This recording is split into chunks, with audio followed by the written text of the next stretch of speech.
Russian president Vladimir പുടിന് നൽകിയ ഔദ്യോഗിക വിരുന്നിൽ കോൺഗ്രസ് എം പി ശശി തരൂർ പങ്കെടുത്തത് പാർട്ടി നേതൃത്വത്തിൽ വലിയ അതൃപ്തിക്ക് വഴിവെച്ചിരിക്കുകയാണ്.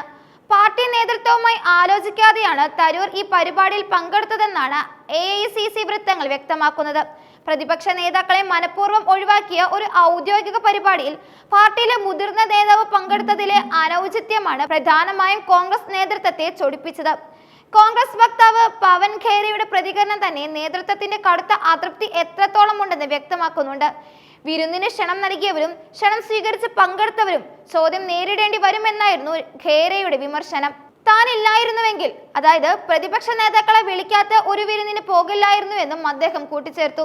ഈ പ്രസ്താവന ശശി തരൂരിനെ ലക്ഷ്യം വെച്ചുള്ള ശക്തമായ വിമർശനമായിട്ടാണ് രാഷ്ട്രീയ കേന്ദ്രങ്ങൾ വിലയിരുത്തുന്നത്. വിരുന്നിലേക്ക് കോൺഗ്രസ് നേതാക്കളായ രാഹുൽ ഗാന്ധിയെയോ AICC അധ്യക്ഷൻ മല്ലികാർജുൻ ഖാർഗെയെയോ ക്ഷണിച്ചിരുന്നില്ല. ഔദ്യോഗിക ചടങ്ങുകളിലേക്ക് പ്രതിപക്ഷ നേതാക്കളെ ഒഴിവാക്കിയത് സംബന്ധിച്ച് കോൺഗ്രസ് നേരത്തെ തന്നെ ശക്തമായ പ്രതിഷേധം അറിയിച്ചിരുന്നു. എന്നാൽ വിദേശകാര്യ മന്ത്രാലയത്തിന്റെ സ്റ്റാൻഡിംഗ് കമ്മിറ്റി ചെയർമാൻ എന്ന നിലയിലാണ് തനിക്ക് ക്ഷണം ലഭിച്ചതെന്നും അതിനാലാണ് താൻ പങ്കെടുത്തതെന്നുമാണ് ശശി തരൂർ തന്റെ ഭാഗം വിശദീകരിച്ചത്. വിരുന്നിൽ പ്രധാനമന്ത്രി നരേന്ദ്രമോദിയും കേന്ദ്രമന്ത്രിമാരും പങ്കെടുത്തിരുന്നു. സർക്കാർ സംഘടിപ്പിച്ച ഒരു പരിപാടി എന്ന നിലയിലും താൻ വഹിക്കുന്ന പദവിയുടെ അടിസ്ഥാനത്തിലുള്ള ഒരു നയതന്ത്രപരമായ പങ്കാളിത്തം മാത്രമായാണ് തരൂർ ഇതിനെ കണ്ടതെങ്കിലും പ്രതിപക്ഷത്തിന്റെ പ്രതിഷേധത്തിന് മങ്ങലേൽപ്പിക്കുന്നതായി ഈ നടപടി എന്ന വിലയിരുത്തലാണ് കോൺഗ്രസ് നേതൃത്വത്തിനുള്ളത്. കഴിഞ്ഞ ദിവസമാണ് റഷ്യൻ പ്രസിഡന്റ് വ്ളാഡിമിർ പുടിൻ ഇന്ത്യയിൽ ഔദ്യോഗിക സന്ദർശനത്തിനെത്തിയത്. രാഷ്ട്രപതി ഭവനിൽ അദ്ദേഹത്തിന് ആചാരപരമായ വരവേൽപ്പ് നൽകി. അതിനുശേഷം രാജ്ഘട്ടിലെത്തി ഗാന്ധി സമാധിയിൽ പുഷ്പാർച്ചന നടത്തിയ അദ്ദേഹം ഇന്ത്യൻ സംസ്കാരത്തോടുള്ള ആദരം പ്രകടിപ്പിച്ചു. പ്രധാനമന്ത്രി നരേന്ദ്രമോദിയും പുടിനും ഇരു രാജ്യങ്ങളിലെയും വ്യവസായ പ്രമുഖരുമായി കൂടിക്കാഴ്ച നടത്തി. ഇത് ഇരു രാജ്യങ്ങൾക്കുമിടയിലെ സാമ്പത്തിക ബന്ധങ്ങൾ കൂടുതൽ ശക്തിപ്പെടുത്തുന്നതിനുള്ള ചർച്ചകൾക്കും വഴിയൊരുക്കി. വിമാനത്താവളത്തിലെ സ്വീകരണത്തിന് ശേഷം പ്രധാനമന്ത്രിയുടെ ഔദ്യോഗിക വസതിയായ ഏഴ്ലോക് കല്യാൺ മാർഗിലെ അത്താഴ വിരുന്നിലേക്കും പുടിനും മോദിയും ഒരുമിച്ചാണ് പോയത്. ടൊയോട്ടോ നിർമ്മിത SUV-യിലാണ് ഇരു നേതാക്കളും യാത്ര ചെയ്തതും എന്നതും ശ്രദ്ധേയമാണ്. പ്രധാനമന്ത്രിയുടെ സുരക്ഷാ വാഹന വ്യൂഹത്തിൽ റേഞ്ച് റോവർ കാറുകൾ ഉണ്ടായിട്ടും അത് ഒഴിവാക്കിയത് ടാറ്റയുടെ ഉടമസ്ഥയിലുള്ള ബ്രിട്ടീഷ് ബ്രാൻഡ് ആയതിനാലാണ് എന്ന സൂചനകളും പുറത്തുവരുന്നു. വിദേശ നേതാക്കൾക്ക് ആതിഥേയത്വം നൽകുമ്പോൾ പൂർണ്ണമായും ഇന്ത്യൻ നിർമ്മിതമല്ലാത്ത വാഹനങ്ങൾ ഒഴിവാക്കാനുള്ള നയതന്ത്രപരമായ തീരുമാനമായിരിക്കണം ഇതിന് പിന്നിൽ.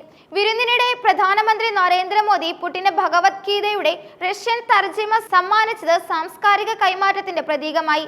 റഷ്യയും യുക്രൈനും തമ്മിലുള്ള സംഘർഷം അവസാനിപ്പിക്കണമെന്ന നിലപാട് ഇന്ത്യ ആവർത്തിച്ച് പറയുമ്പോഴും താനും പുടിനുമായുള്ള വ്യക്തിബന്ധത്തിന്റെ ആഴം രാജ്യത്തിനകത്തുള്ളവർക്കും പുറത്തുള്ളവർക്കും ബോധ്യപ്പെടുത്താൻ ഈ സന്ദർശനത്തിലൂടെ മോദിക്ക് സാധിച്ചു. മറുവശത്ത് പാശ്ചാത്യ രാജ്യങ്ങൾ റഷ്യയെ ഒറ്റപ്പെടുത്താൻ ശ്രമിക്കുന്നതിനിടയിലും ഇന്ത്യ പോലുള്ള ഒരു ആഗോള ശക്തിയുമായുള്ള ബന്ധം നിലനിർത്തിക്കൊണ്ട് റഷ്യ ഒറ്റയ്ക്കല്ല എന്ന ശക്തമായ സന്ദേശം നൽകുന്നതിൽ വ്ളാഡിമിർ പുടിൻ വിജയിച്ചു. ഈ സന്ദർശനം എന്നും ഓർമ്മിപ്പിക്കപ്പെടുന്നതും വൻ വിജയകരമാണെന്നുമാണ് രാഷ്ട്രീയ നിരീക്ഷകരുടെ പൊതുവായ വിലയിരുത്തൽ. എന്നാൽ ഈ വിജയകരമായ സന്ദർശനത്തിന്റെ പശ്ചാത്തലത്തിലും കോൺഗ്രസ് പാർട്ടിക്കുള്ളിൽ ശശി തരൂരിന്റെ പങ്കാളിത്തം വലിയ ആഭ്യന്തര ചർച്ചകൾക്കും വഴിവെച്ചിരിക്കുകയാണ്. പാർട്ടിയുടെ നയങ്ങളെയും പ്രതിപക്ഷ ഐക്യത്തെയും ദുർബലപ്പെടുത്തുന്ന ഒരു നടപടിയായിട്ടാണ് ഒരു വിഭാഗം ഇതിനെ കാണുന്നത്. തരൂർ മുൻപും പല വിഷയങ്ങളിലും പാർട്ടിയുടെ പൊതുനിലപാടിൽ നിന്ന് വ്യത്യസ്തമായി അഭിപ്രായങ്ങൾ പ്രകടിപ്പിച്ചിട്ടുണ്ട്. അദ്ദേഹത്തിന്റെ ഈ നടപടി പാർട്ടിയിലെ അദ്ദേഹത്തിന്റെ സ്ഥാനത്തെക്കുറിച്ചും അച്ചടക്കത്തെക്കുറിച്ചും വീണ്ടും ചോദ്യങ്ങൾ ഉയർത്താനും സാധ്യതയുണ്ട്. അന്താരാഷ്ട്ര ബന്ധങ്ങൾ കൈകാര്യം ചെയ്യുമ്പോൾ ഒരു പാർട്ടി എന്ന നിലയിൽ സ്വീകരിക്കേണ്ട നയതന്ത്രപരമായ സമീപനങ്ങളെക്കുറിച്ചും പ്രതിപക്ഷ ഐക്യം നിലനിർത്തുന്നതിന്റെ പ്രാധാന്യത്തെക്കുറിച്ചും ഈ സംഭവം കോൺഗ്രസ് നേതൃത്വത്തിൽ പുതിയ ചിന്തകൾക്കും കാരണമായിട്ടുണ്ട്. ഒരു ഔദ്യോഗിക ചടങ്ങ് എന്നതിലുപരി രാഷ്ട്രീയപരമായ പ്രാധാന്യമുള്ള ഒരു പരിപാടിയെ ഇതിനെ കണ്ടിരുന്നുവെങ്കിൽ തരൂർ കൂടുതൽ ശ്രദ്ധ നൽകേണ്ടിയിരുന്നു എന്ന അഭിപ്രായമാണ് പാർട്ടിക്കുള്ളിൽ പ്രബലമായിരിക്കുന്നത്. വിദേശകാര്യ സ്റ്റാൻഡിംഗ് കമ്മിറ്റി ചെയർമാൻ എന്ന നിലയിലുള്ള ഔദ്യോഗിക പദവി ഉയർത്തിക്കാട്ടിയുള്ള തരൂരിന്റെ പ്രതിരോധം പാർട്ടി നേതൃത്വം മുഖവിലക്കെടുക്കുമോ എന്നതിനെ ആശ്രയിച്ചിരിക്കും ഈ വിഷയത്തിലെ അദ്ദേഹത്തിന്റെ ഭാവി നടപടികൾ.